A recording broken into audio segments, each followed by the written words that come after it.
This is flower, hibiscus. Can you identify what are the parts? It is pentamerous according to 9th class. Okay. Now this is calyx. The green color one is calyx, and this is sepal, petal. Sepal and petal. This is female reproductive organs. They are called pistil or carpel. So pistil and carpel will have stigma, style and ovary. Inside the ovary, ovules will be present. Now come to the male. Male is called a stamen. So stamen contains anther and filament. So in anther and in ovary, reduction division takes place and haploid gametes will form.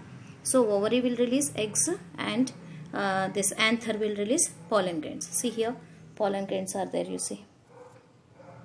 Pollen grains. See, these are all pollen grains. Okay.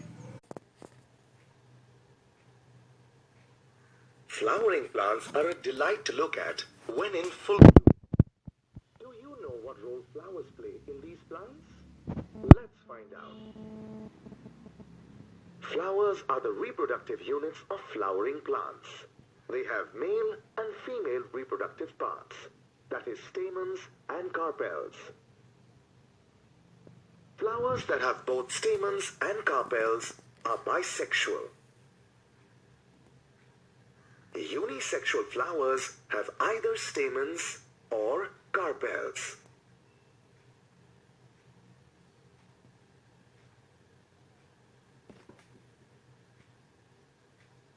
Now, let's look at the role of flowers in reproduction. In a flower, the anther produces pollen grains that contain the male gamete. Inside each mature pollen grain are two nuclei, the tube nucleus and the generative nucleus. These nuclei participate in the reproduction process.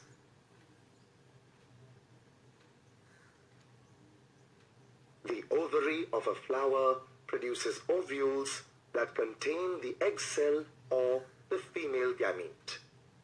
Out of the 8 nuclei in an ovule, the polar nuclei and the egg cell participate in the reproduction process.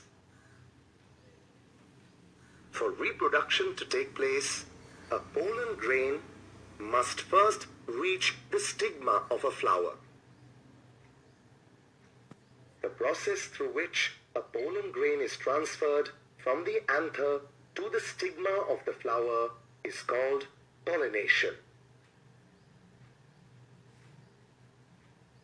When pollen is transferred from the stamen of one flower to the stigma of a flower on a different plant, it is called cross-pollination. When pollination occurs within the same flower or in another flower of the same plant, it is called self-pollination. It is important to note that pollination always occurs between plants belonging to the same species.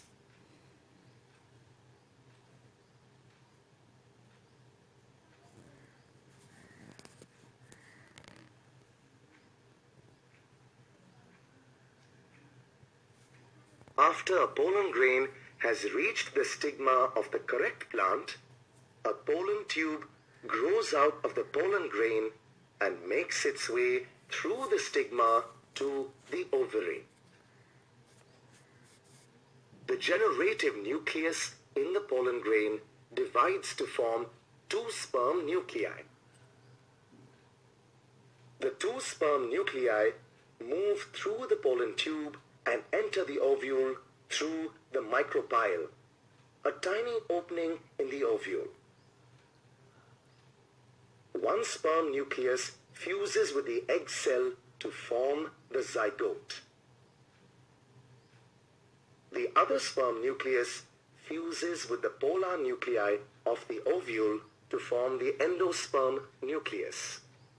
This completes the process of double fertilization.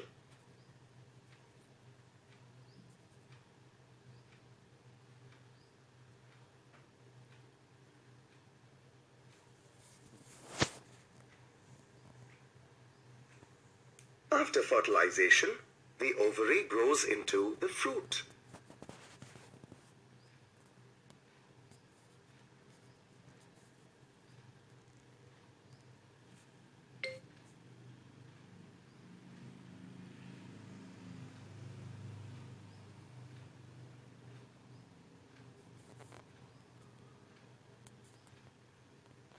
The ovule transforms into the seed.